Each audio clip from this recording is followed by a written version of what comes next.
going to look at the house that I'm putting an offer on. I'm going to do my second walkthrough. It's like a big step to commit to a new location, a new life, a new space, a new energy, a new vibe. And you know, you can look at the snow this morning and go, oh God, am I going to make it there on time? And you know, there's cars in the ditches everywhere, and it's mid-March, and you're thinking, oh God, why is it snowing? It's the worst day ever. But I'm not in that mindset today. I'm grateful. I think it's beautiful. I woke up in time to put gas in my car. I had money to put gas in my car. I have a car. There's just so much to be grateful for, and so much to be happy about. So much abundance and opportunity. Gosh, this morning I saw a girl at the gas station, and when I pulled up to the pump, she was, I say girl, woman. There was a woman at the gas station, and she was changing her tire, and she had her car up on its jack in front of the pump, and it was clearly a flat, and she was changing into her spare, and she was out there with her hands were red and frozen, and it's snowing all over her, snow in her hair, she's all wet. And I mean, I had my tires fall off my car because I put them on once. As much as I'm mechanically sound, I don't trust myself with tires. I'll change your oil, but don't let me touch your tires, you know? So I offered her my gloves. I'm like, it's the least I can do. At least you won't have frozen fingers. And as I was offering her my gloves, a man pulled up. And he was like, oh, is there something I can do to help? And she's like, oh, well, it's just I can't get the nuts undone. And it's because it was up on the jack, you know, and how they, it's just not as easy as if you loosen the nuts on the ground, then jack it up. Anyways, he was able to muscle them out and get them off. And, she was like, okay, good, that's it, thank you. And he respectfully walked away and went into the store to purchase his gas, and she proceeded to change her own tire, and she got the tire on, she got the nuts on, but she wasn't able to tighten them effectively, you know, and she was trying and struggling. And this man sat in his car and waited and watched and made sure that she was okay. And when he saw her not being able to tighten it effectively and, you know, finish what she had started, he respectfully came up to her and asked her, like, oh, well, do you want me to help you again? And my God, the warmth in my heart I was just so amazed at the amount of respect that he had for her wanting to do her own tire and be independent, but understanding, like, you know, struggles along the way, you know, come in and help out, but not take over. And, you know, I learned at that moment that two things that I need in a future partner. I'm starting a list. And as much as I'm not looking for a future partner because my list has just begun and I'm not ready, my picker's broken is like what I like to say. I told that to my mom the other day and she laughed. My picker's broken. Yeah, my engine light's on. Just, yeah. That's okay, I have a car. It's not an important engine light. I'm grateful. Sorry, derailed. I just looked at the camera real quick and I saw the engine light in the viewfinder and I was like, oh no. You're gonna know. Yeah, I was telling my mom and she laughed. My picker's broken. Another thing I'm grateful for is my mom. She lets me make the mistakes. You know, she lets me marry the man that she doesn't think is right for me. And she lets me figure it out for myself. And like, she lets me buy a house that maybe she doesn't agree with. You know, like she doesn't think that this is the best possible location. She gives me the pros and cons, and she lets me make my own choices. And she's always been that way. You know, she's hands off, which is nice. It made me a very strong and independent person.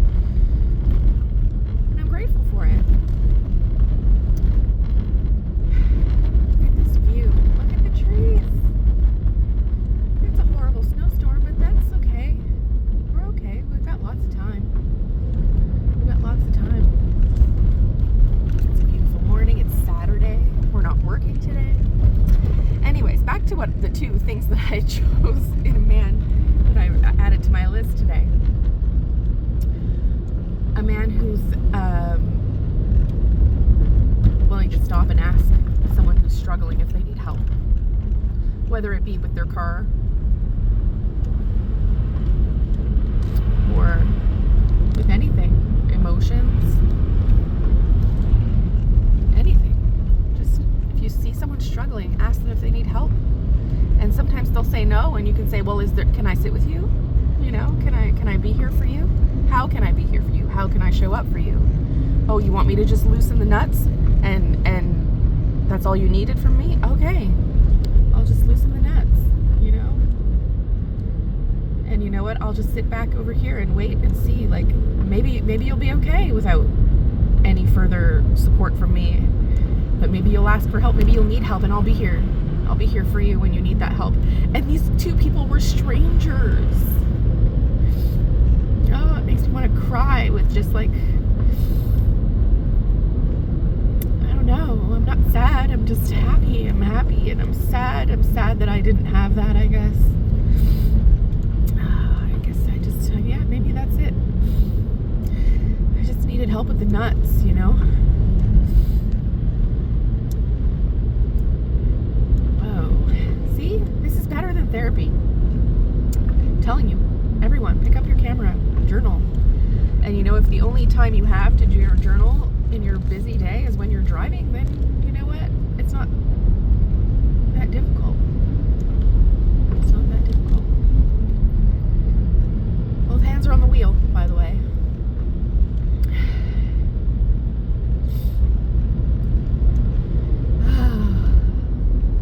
Wow. See, I went to therapy for 6 months, which doesn't sound long, but I mean, I had to back out. It became overwhelming for me to go there and have these realizations in the room with the therapist, pay all that money. And I know that my mental health is more important than money, and I have insurance. I was getting reimbursed. Oh, it's just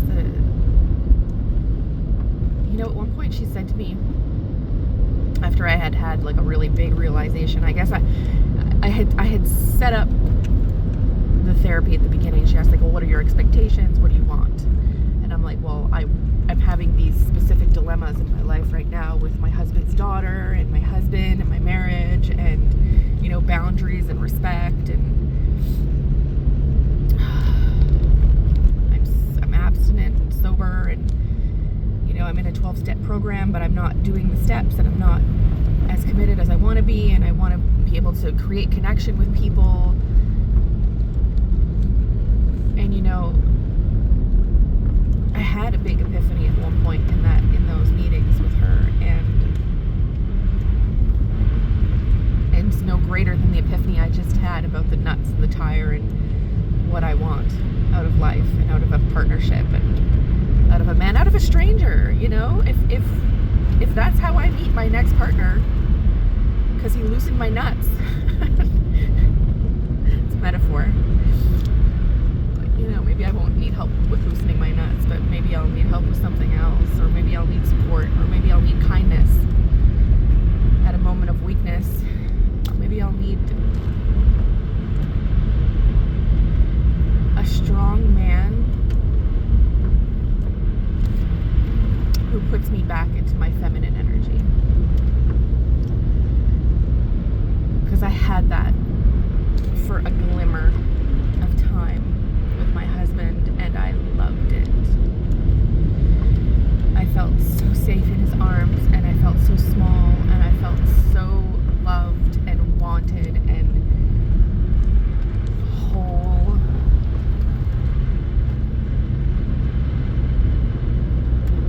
I felt like he was the piece that I was missing in my life, and that he filled me with so much presence and joy and like everything. He was my best friend. He was there for everything. He wanted everything I wanted. Everything that I said I wanted. He was on my team. He was on my side. He wanted future retirement together. He wanted to pay pay off our mortgage together and make sacrifices and make that happen. And we did that. We did that. We succeeded. And it wasn't enough. It wasn't enough for either of us. We wanted to help his daughter. We did.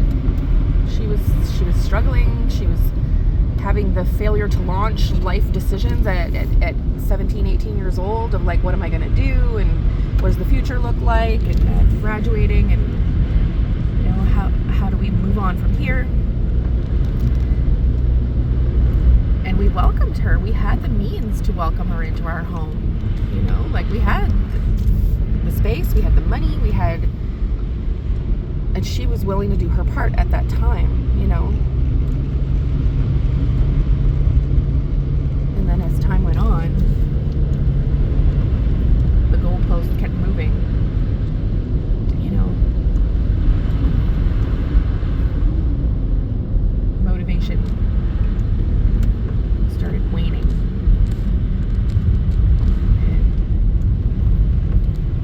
On all our parts. Let's put it that way. I'm not going to blame her, I'm not going to blame him, and I'm not going to blame me. All three of us. Because we were in this 3-person relationship now. Like, our marriage involved her to an extreme, in my opinion. You know, the things that I used to do alone with my husband now involved her and her boyfriend. You know, going to the grocery store. Oh, sir, are they coming? You know, oh, are we going, what are we doing this weekend? We, us, as a group. Like, are we going fishing? We're take up the canoe, we're gonna go kayaking, fishing, and now we're going ice fishing, and it's like, could we go back to when it was just us sometimes, you know?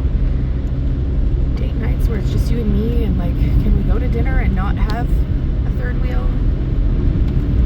Can we watch a movie alone? Have dinner, just us two, in our own house.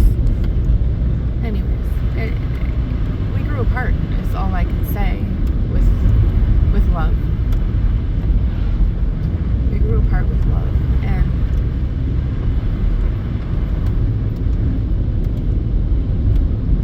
as scary as I had experiences with him, there were times where I would run and I would hide and I would be in fear, and I don't like to see myself that way. You know, at one point my therapist said, if you had, I'm going to sneeze one second. Oh dear.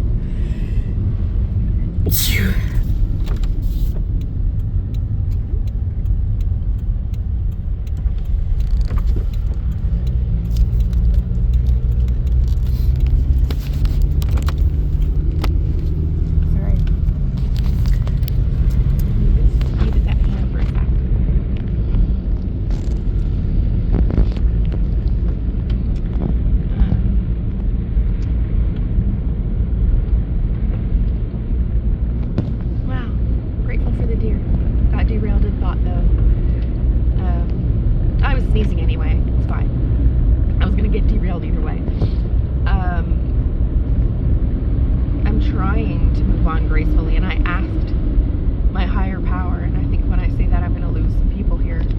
Anyone who's engaged with my story, is I am in a 12-step program and I am in recovery. I may have mentioned that earlier. I'm 4 years, 4 months clean and sober, no alcohol, no drugs, no prescription medications, nothing to numb hard times. And you know when you're using substances to numb your hard times in life, you get used to that. And that's another thing I loved about my husband, is he was also clean and sober, and he also followed a 12-step program, so like we were both involved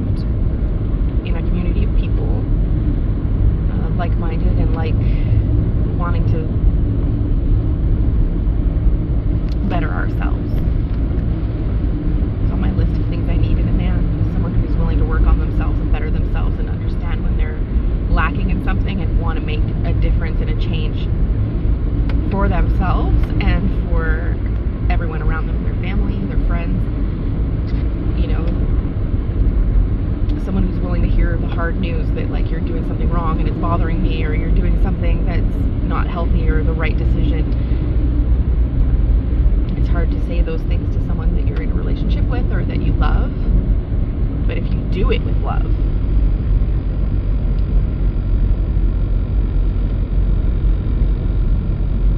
and it's received with love, big things can happen. And I think that that's kind of what happened at the end here, is that maybe I wasn't doing things with love, and he was not receiving things with love.